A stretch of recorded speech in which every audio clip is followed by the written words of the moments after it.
विद्यार्थियों, आज हम बचत एवं निवेश में समानता एवं संतुलन का अध्ययन करेंगे। जो प्रतिष्ठित अर्थशास्त्र है या प्रतिष्ठित विचारधारा है, उसके अनुसार बचत व निवेश में समानता ब्याज के परिवर्तनों के माध्यम से पूर्ण रोजगार के बिंदु पर स्थापित होती है, जबकि जो केन्सियन विचारधारा है उसके अनुसार बचत व निवेश में समानता आमदनी के परिवर्तनों के माध्यम से अल्प रोजगार के बिंदु पर भी स्थापित हो सकती है। तो आज के इस अध्ययन में हम बचत व निवेश के प्रत्याशित व वास्तविक रूपों पर अधिक ध्यान केंद्रित करेंगे।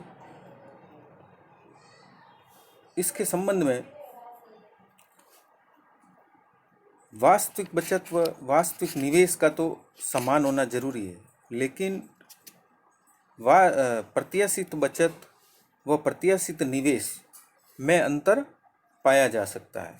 तो सबसे पहले हम आते हैं और देखते हैं कि प्रत्याशित बचत एवं वास्तविक बचत क्या है तथा प्रत्याशित निवेश व वास्तविक निवेश क्या है। सबसे पहले हम आते हैं प्रत्याशित एवं वास्तविक बचत। प्रत्याशित बचत वह होती है जिसके होने की लोग आशा रखते हैं, यानी हम जिस बात की आशा रखते हैं कि इस साल मैं 1.5 लाख रुपए बचा लूँगा या 2 लाख रुपए बचा लूँगा, तो ये प्रत्याशित बचत होगी। इसे हम नियोजित बचत भी कहते हैं, इसे प्लान्ड सेविंग भी कहा जाता है। दूसरा है वास्तविक बचत, वह है जो अंत में प्राप्त होती है। हमने प्रत्याशा तो कर दी, मान लीजिए हम 2 लाख रुपए की बचत करेंगे इस साल, लेकिन अंत में हम 1,80,000 ही कर पाए, तो वास्तविक बचत 1,80,000 होगी जो हमें अंत में प्राप्त होगी।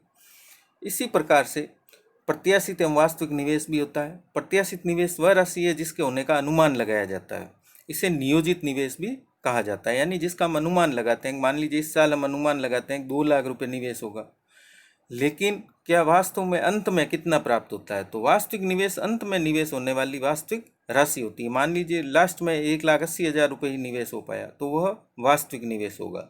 तो इस प्रकार से प्रत्याशित और वास्तविक में निम्नलिखित अंतर ये है कि प्रत्याशित का मतलब है कि हम आशा करते हैं या हम अनुमान लगाते हैं, जबकि वास्तविक का मतलब है जो वास्तव में अंत में हमें प्राप्त होती है। इसको हम एक सरल उदाहरण के माध्यम से समझ सकते हैं। ये उदाहरण है आपके पास, इसमें देखिए चल राशियाँ दी हुई है, उपभोग, बचत, निवेश और आमदनी। प्रत्याशित मूल्य दिए हुए हैं और वास्तविक मूल्य दिए हुए हैं। अब इनमें वास्तविक बचतें एवं प्रत्याशित बचतें समान नहीं है। आप देखिए जो वास्तविक बचत है वो 50 करोड़ रुपए है, जबकि प्रत्याशित जो बचत है वो 40 करोड़ रुपए है। जबकि निवेश दोनों में ही प्रत्याशित और वास्तविक समान है, लेकिन वास्तविक मूल्यों में बचत और निवेश दोनों ही समान होते हैं, 50-50 करोड़ रुपए। तो यहाँ पर जो वास्तविक बचतें हैं वो है 50 करोड़ और प्रत्याशित बचतें हैं 40 करोड़। अब हम मान लेते हैं किसी वर्ष उपभोक्ता 120 इकाई के रूप में या रुपए के रूप में मान लें कि 120 रुपये आमदनी प्राप्त करने की आशा करते हैं, जैसा कि यहाँ लास्ट में आमदनी दे रखी है। तो अगर 120 रुपये आमदनी प्राप्त करने की आशा रखते हैं तो इसमें से 80 इकाई को तो वो उपभोग कर लेंगे, है ना, करने की आशा रखते हैं यानी इच्छा रखते हैं, और 40 इकाई को वो बचत करने की आशा रखते हैं, यानी प्रत्याशा करते हैं कि मैं 40 रुपये बचा लूँगा। लेकिन जो फर्में हैं जो उत्पादन करती है वे ये सोचती है या ऐसी आशा रखती है कि मैं 50 इकाई या 50 रुपये के बराबर निवेश करूँगा। तो इस प्रकार प्रत्याशित निवेश जो है वो प्रत्याशित बचतों से 10 रुपये ज़्यादा है, क्योंकि प्रत्याशित निवेश 50 है जबकि प्रत्याशित बचत 40 है। इससे आमदनी जो है ना, इससे उपभोक्ता व व्यापारी अपनी अपनी योजनाएं लागू करते हैं। तो उपभोग जो है जाकर के 80 इकाई तथा निवेश 50 इकाई हो जाएगा। इससे आमदनी बढ़कर 120 से 130 रुपये पर चली जाएगी। चूंकि अब भी जो है उपभोग 80 इकाई है जिसमें बचत 50 इकाई, अर्थात अब 50 इकाई कैसे हो गया, क्योंकि 130 माइनस 80, क्योंकि y is equal to C plus i या सी प्लस एस, तो यहाँ पर 130 में से अगर हम उपभोग 80 घटाएंगे तो हमारे पास 50 रुपये के बराबर बचत प्राप्त हो जाएगी। तो इस स्थिति में जो है बचत और निवेश दोनों ही समान हो जाएंगे और 50-50 रुपये होंगे।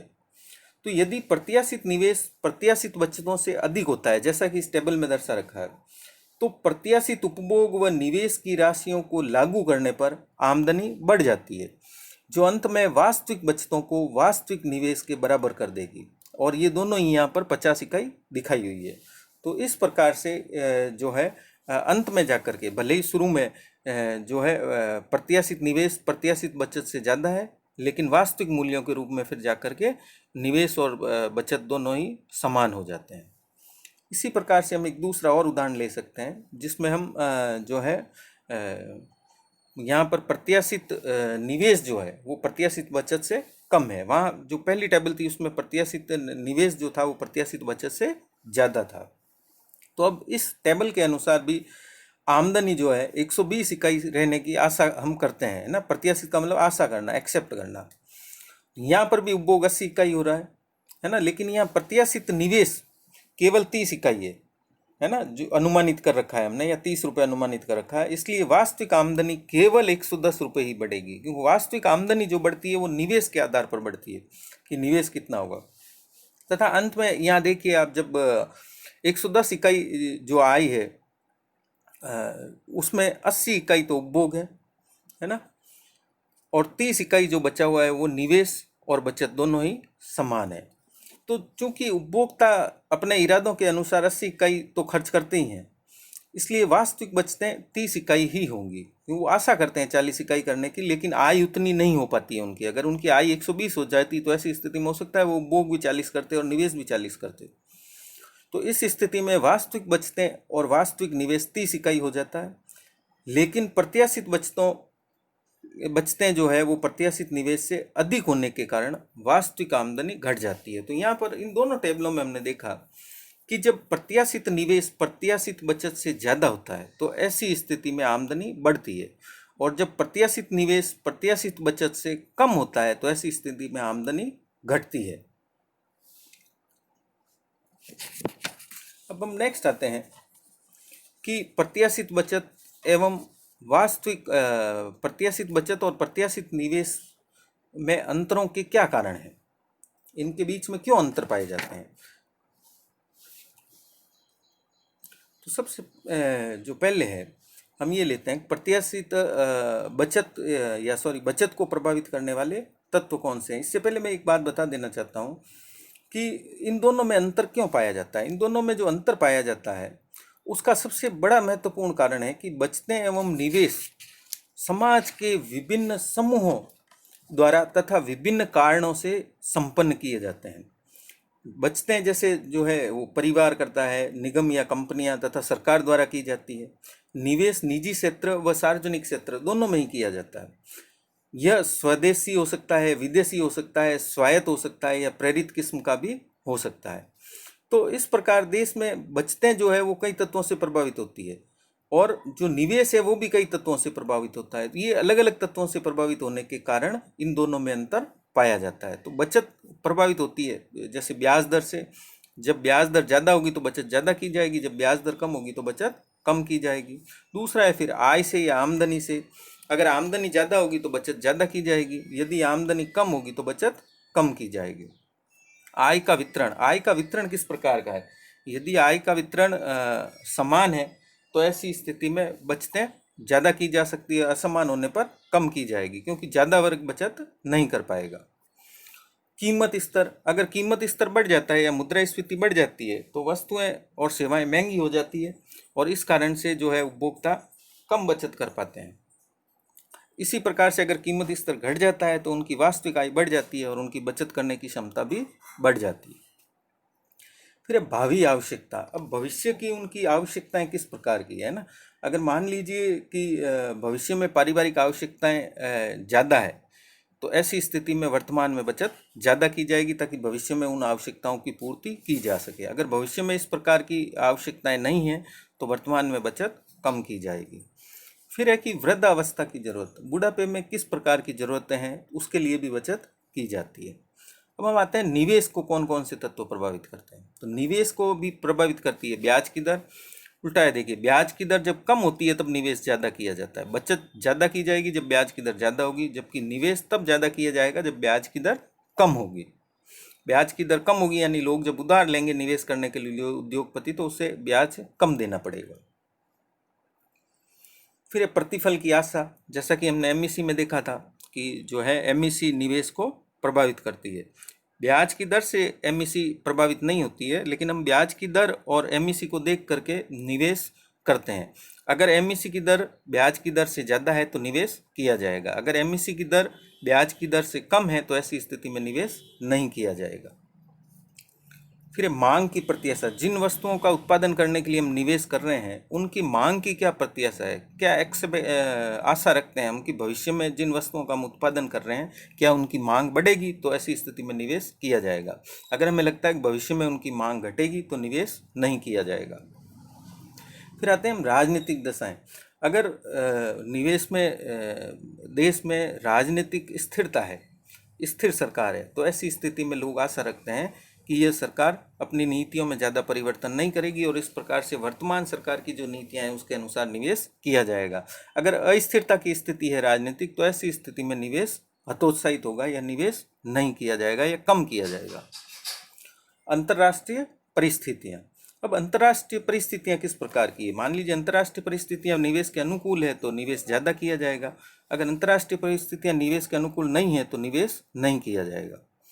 फिर प्रोजेक्ट की लागत, तो प्रोजेक्ट की अगर लागत है वो एमईसी की तुलना में कम आ रही है तो ऐसी स्थिति में निवेश किया जाएगा, और अगर ज़्यादा आती है तो नहीं किया जाएगा। तो इस प्रकार से हमने देखा कि जो प्रत्याशित बचत है और जो प्रत्याशित निवेश है, या बचत और जो निवेश है उनमें जो अंतर आता है उसके क्या कारण है, जबकि वास्तविक बचत और वास्तविक निवेश लास्ट में जाकर के बराबर हो जाते हैं। अब हम आगे चलते हैं। प्रत्याशित एवं वास्तविक बचत एवं निवेश में क्या संबंध है। तो इस संबंध को जानने के लिए हम देखते हैं एग्जाम्पल जो हमने पहला लिया था, जो फर्स्ट एग्जाम्पल हमने लिया था, उस फर्स्ट एग्जाम्पल के अनुसार जो हम अगर माने कि समग्र मांग एवं समग्र पूर्ति के द्वारा, है ना, के माध्यम से हम इसको स्पष्ट कर सकते हैं। अगर हम जो है प्रत्याशित या नियोजित को P के द्वारा और वास्तविक को हम या स्मॉल a के द्वारा सूचित करेंगे। जैसा कि हम जानते हैं कि जो समग्र मांग होती है या एग्रीगेट डिमांड, यहाँ AD लिखा हुआ है, इसका मतलब है समग्र मांग या aggregate demand is equal to होती है उपभोग प्लस निवेश के, यानी C+I, कंजप्शन प्लस इन्वेस्टमेंट के।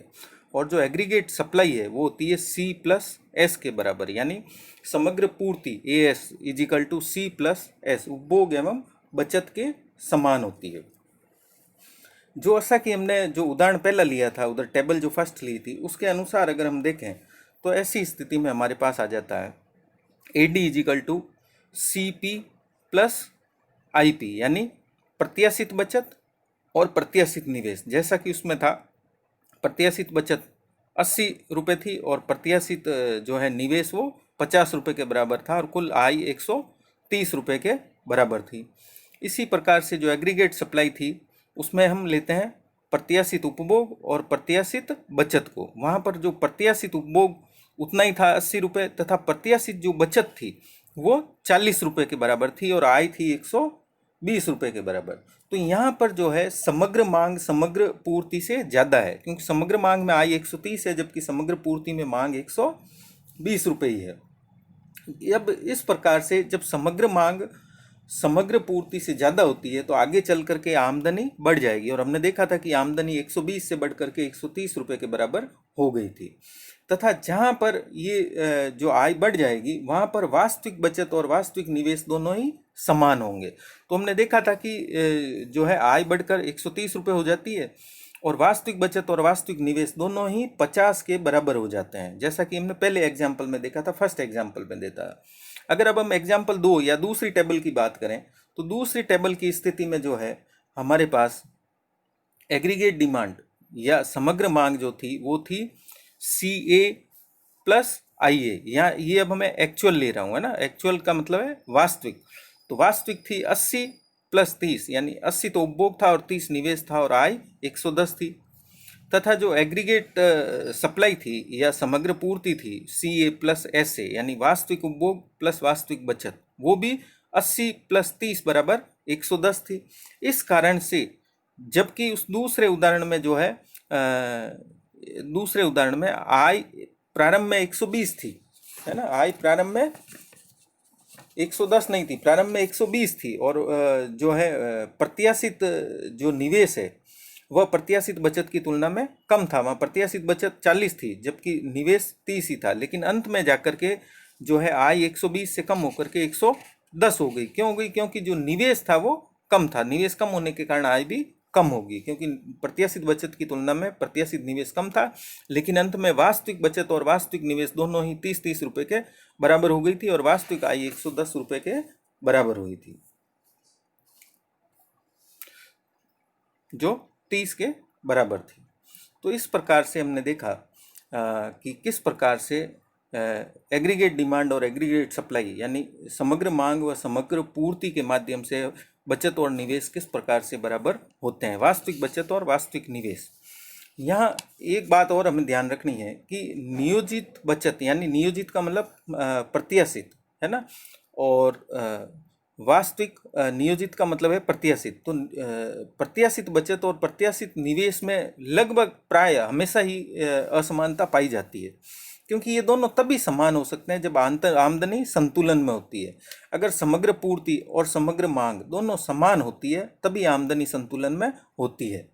तो जहाँ aggregate demand is equal to aggregate supply पर आमदनी का संतुलन पाया जाता है, तो इसलिए नियोजित बचत और नियोजित निवेश का बराबर होना जरूरी होता है अगर संतुलन की स्थिति में होता है। तो वास्तविक बचत और वास्तविक निवेश हमेशा ही समान होती है, जैसा कि हमने फर्स्ट और सेकंड दोनों ही एग्जाम्पल में देखा है कि लास्ट में जाकर के वास्तविक बचत पहले एग्जाम में 50 और निवेश भी 50 इकाई हो जाता है, और दूसरे एग्जाम्पल में बचत और निवेश 30 दोनों ही समान हो जाते हैं।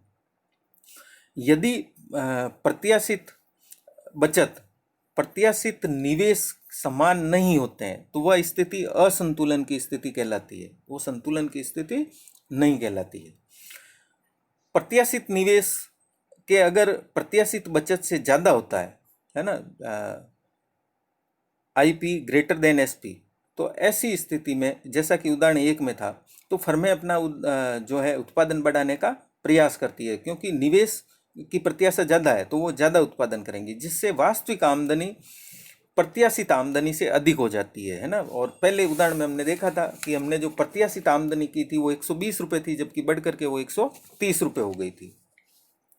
और जब कभी नियोजित निवेश या प्रत्याशित निवेश प्रत्याशित बचत से कम होता है, जैसा कि उदाहरण दूसरे में था, है ना, यहाँ पर प्रत्याशित निवेश तो 30 था और प्रत्याशित बचत 40 था दूसरी टेबल में,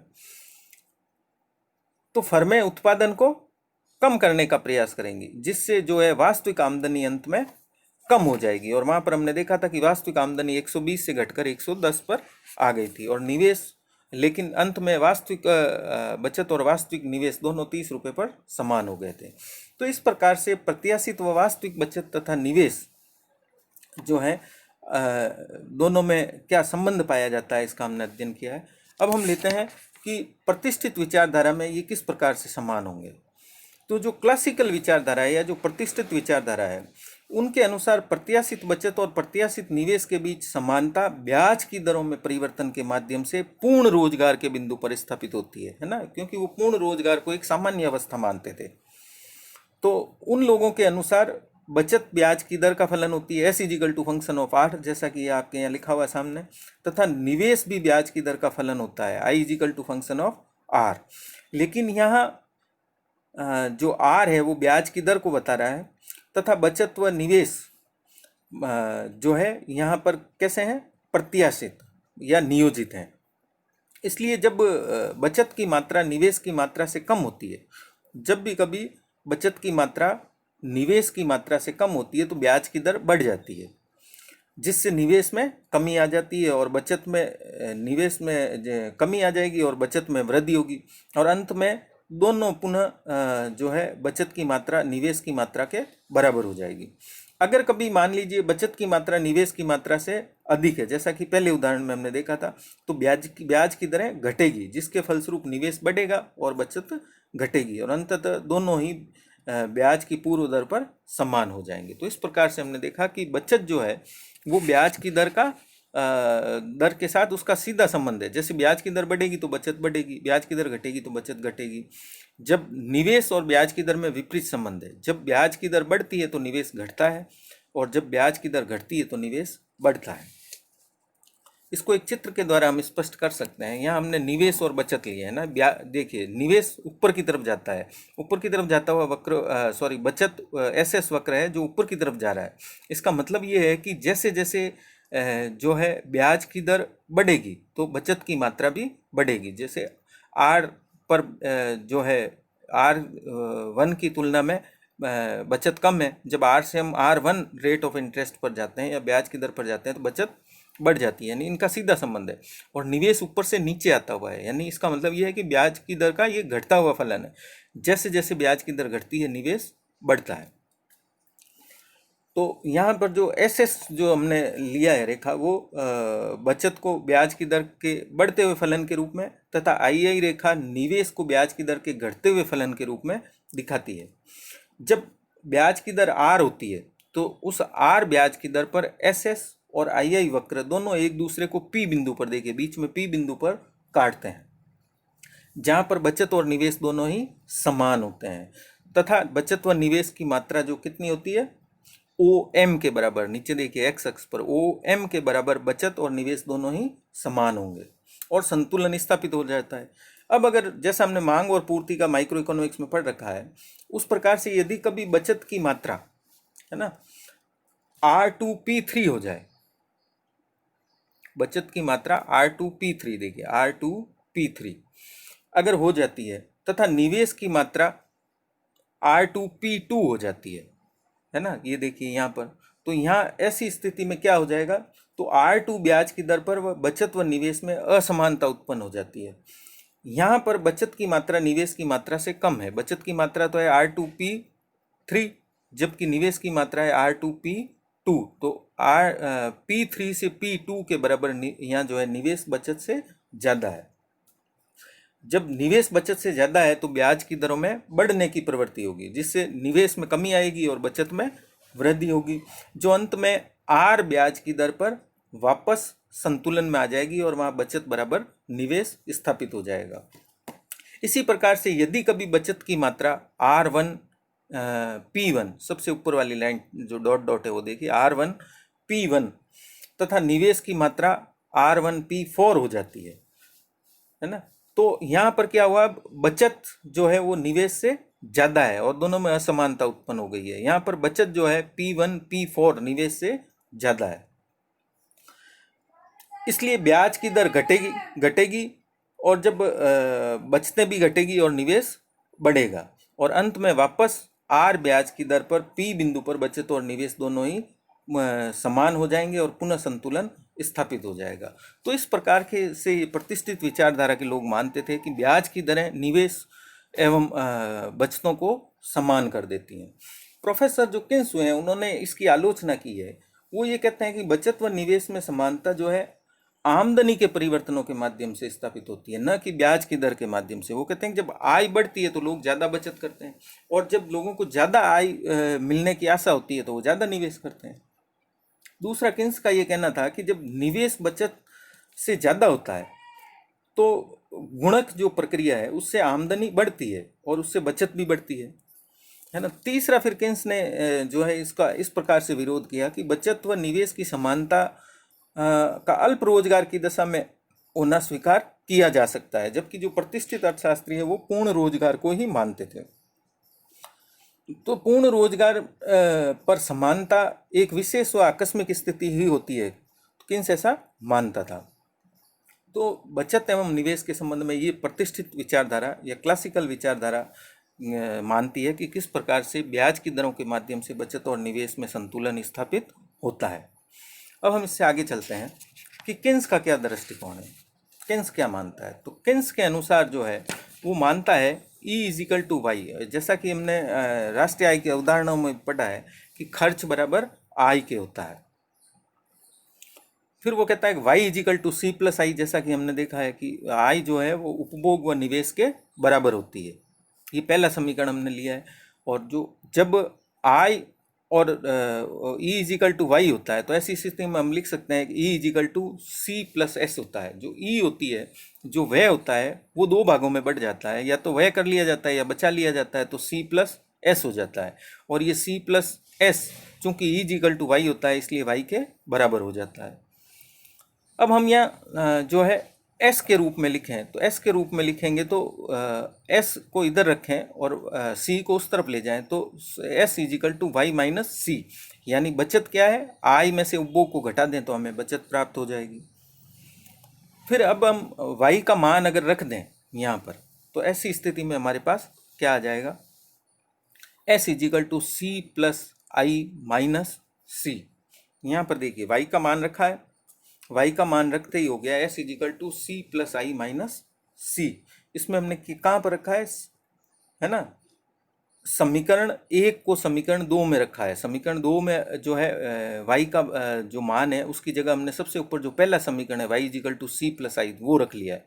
तो s इजिकल टू हो गया सी प्लस आई माइनस सी। तो अब यहाँ c से c कट जाएगा और हमारे पास बच जाएगा s इजिकल टू आई।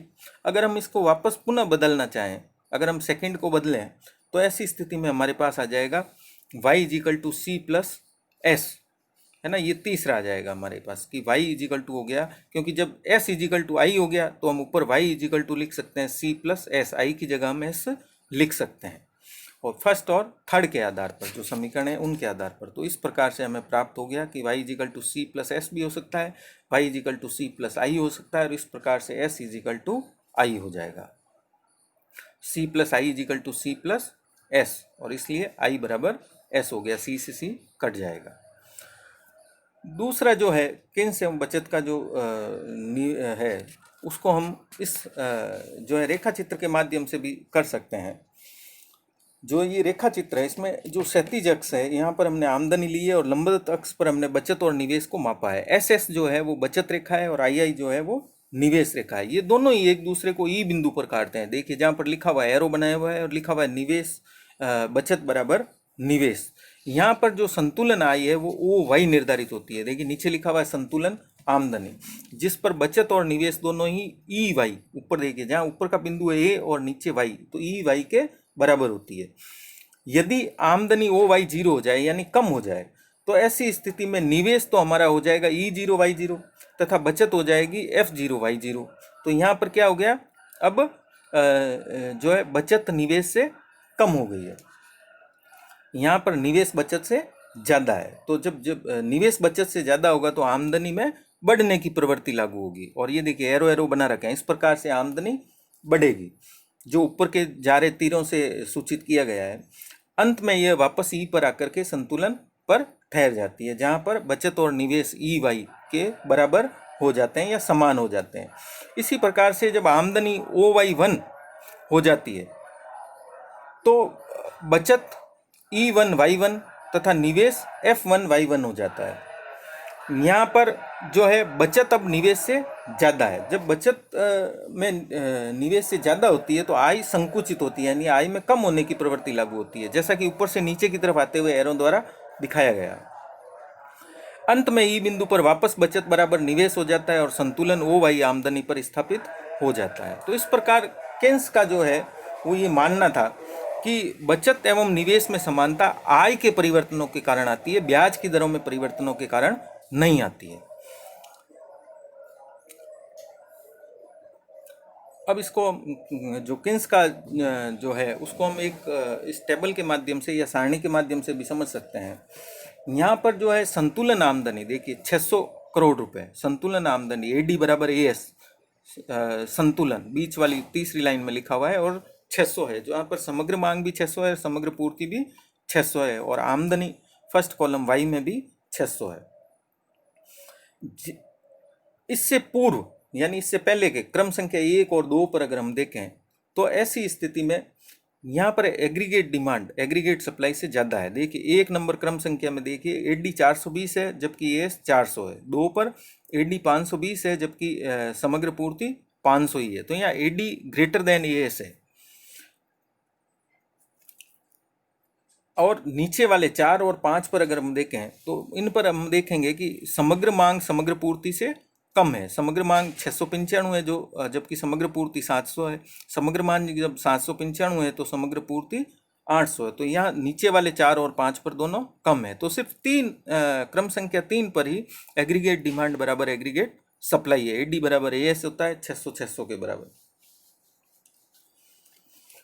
तो इस प्रकार से एग्रीगेट डिमांड AD एवं एग्रीगेट सप्लाई AS के द्वारा बचत व निवेश की समानता स्थापित होती है। तो यहाँ पर हम देखेंगे तो बचत और निवेश भी दोनों 55-55 है। यहाँ भी बचत 3 नंबर क्रम संख्या पर बचत S 55 है और निवेश I भी 55 है। इससे पहले हम देखें 1 और 2 पर तो हम देखेंगे कि बचत निवेश से कम है, इसलिए आय बढ़ती है ना। आय 400, 500 और 600 तक बढ़ी। और चूंकि बाद के अगर हम देखें तो बाद में बचत जो है वो निवेश से ज़्यादा है ना। तो इसलिए समग्र मांग समग्र पूर्ति से कम है, तो आय में संकुचन होगा। तो पहली और दूसरी में आय में विस्तार होता है, चौथी और पांचवी में आय में संकुचन होता है और तीसरी स्थिति में संतुलन स्थापित होता है। तो इस प्रकार से आज हमने देखा कि किस प्रकार से बचत और निवेश में समानता स्थापित होती है। प्रत्याशित निवेश क्या है, प्रत्याशित बचत क्या है, प्रत्याशित बचत और निवेश में समानता क्यों नहीं होती है, तथा वास्तविक बचत और वास्तविक निवेश क्या है तथा दोनों में किस प्रकार से समानता स्थापित होती है। उसके बाद हमने देखा 2 उदाहरणों के माध्यम से कि किस प्रकार से बचत और निवेश में समानता स्थापित होती है। प्रतिष्ठित अर्थशास्त्र में ब्याज की दरों के माध्यम से बचत और निवेश में समानता स्थापित होती है, जबकि केन्सियन दृष्टिकोण के अनुसार बचत और निवेश में समानता आय के द्वारा स्थापित होती है।